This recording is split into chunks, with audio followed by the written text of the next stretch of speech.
were building a warship here. So they figured this would be an easy victory and set the tone for the 1813 campaign. So on April 27th, early in the morning, the Americans landed west of the garrison here at York, and basically were opposed initially by native warriors from the Mississauga, Ojibwe, and Chippewa tribes. They were then reinforced by the Grenadier Company of the Kings, or 8th Regiment. But as the Americans came ashore, more and more numbers began to tell, and they pushed the British back. And in a fighting retreat, the British basically made their way back towards what's called the Western Battery, and were hoping that they could make a stand there. Meanwhile, the Americans were pouring ashore. They started landing at 7 o'clock, and at 9 o'clock, troops were still arriving on shore. So what's happening now is the British have skirmishers out, the men in green coats.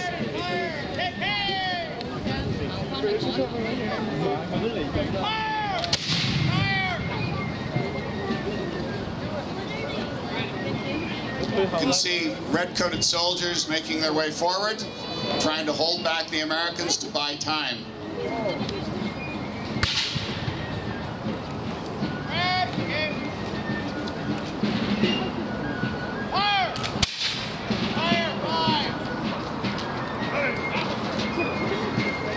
So at this point, the British have put enough men in the field to overpower the American advance guard who are falling back. However, the Americans have the advantage of having a great many more soldiers coming up behind them.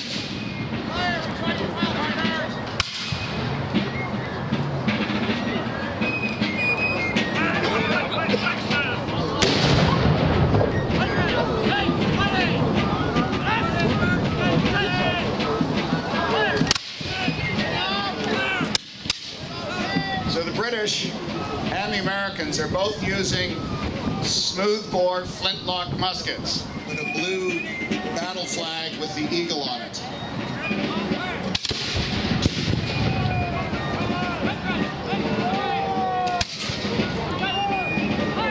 The American commander is bringing up more troops to push back the British.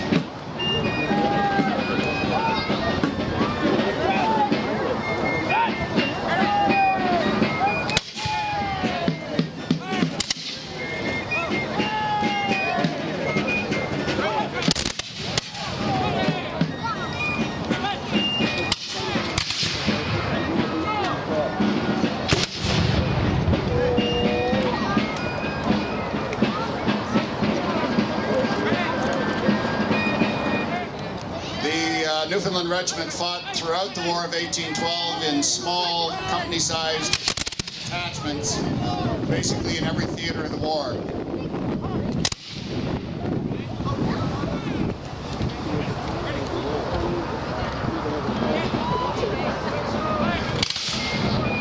Incorporated Militia of Canada. That was, again, soldiers recruited in Canada that were militiamen, but sort of special militiamen. They were more highly trained and designed basically to be used like regular soldiers.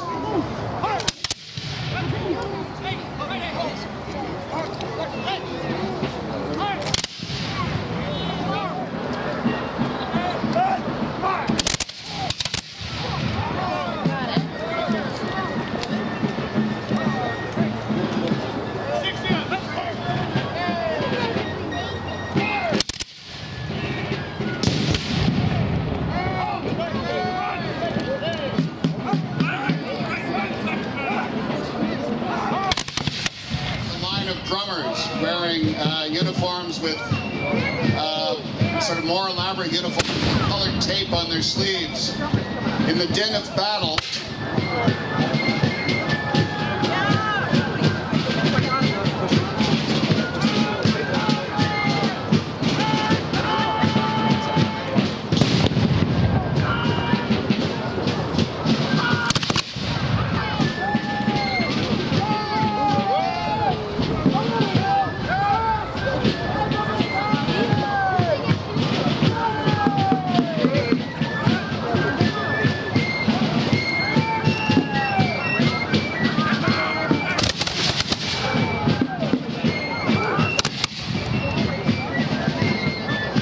American approach was somewhat cautious, not knowing if there were other British troops lying in ambush for them.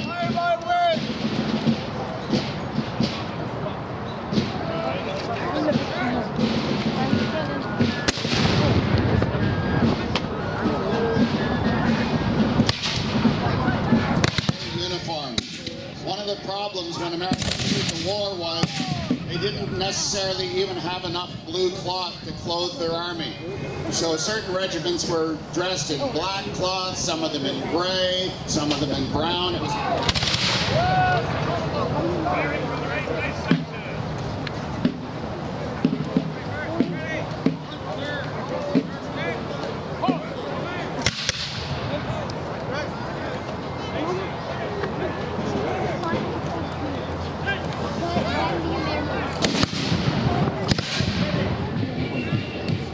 have basically fallen back to the position of the battle now. This is their last line of defense.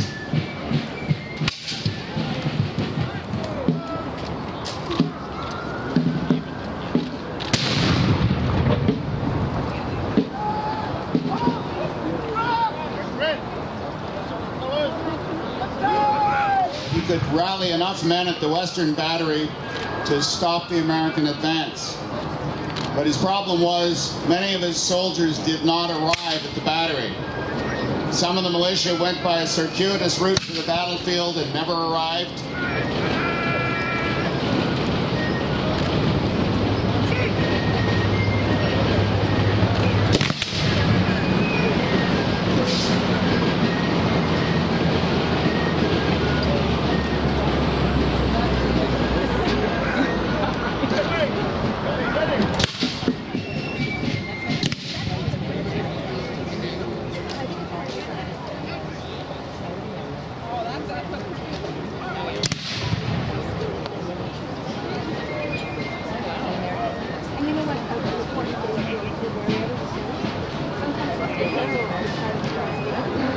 The British guns have ceased firing. The men are retiring past the battery.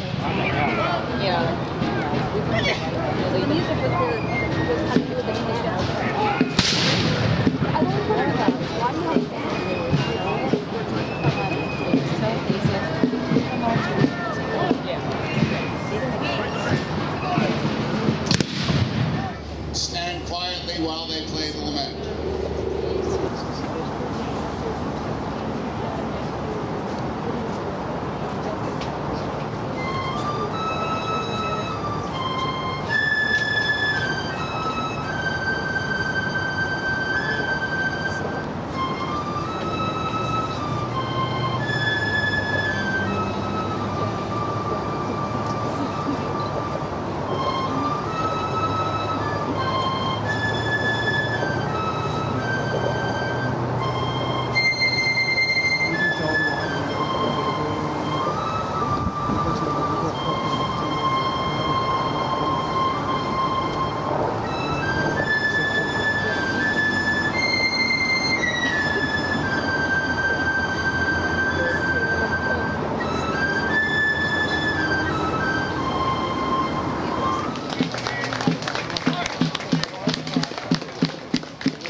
Cannons that the artillery crews are pulling are called 3-pounder cannons. That means they fired a 3-pound round iron cannonball.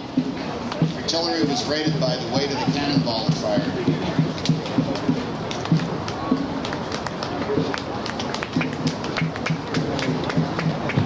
Now the British Army is stepping off to march past it. The pipes and drums of the ground forces. Typically, the fighters and drummers of a regiment wore reversed colors. So, because these drummers are in green coats, it means that the soldiers of their regiment wore red coats with green collars and cuffs. Behind the drums are the staff officers. The soldiers who fought here for the British Army were 2 companies of the King's Regiment. Regiment, Royal Newfoundland Fencibles, Glengarry Light Infantry, men of the 49th Regiment, 41st Regiment, Incorporated Militia, and the York Militia.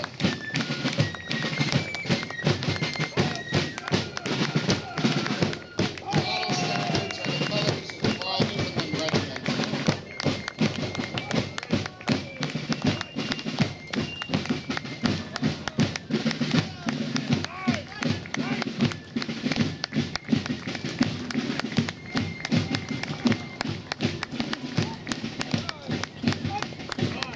So we invite you to go into the fort, see the encampments, Erie merchants, and enjoy the rest of your afternoon. Thank you.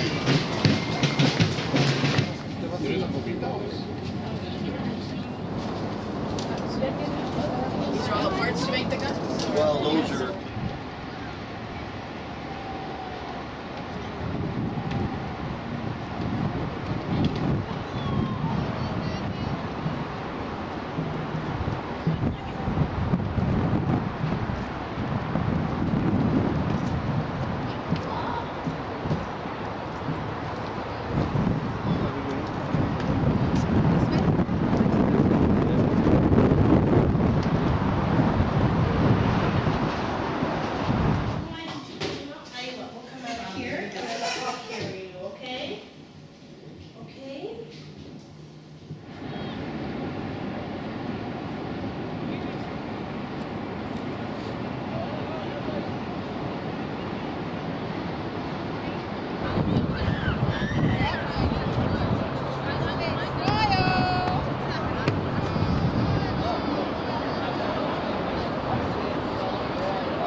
$30.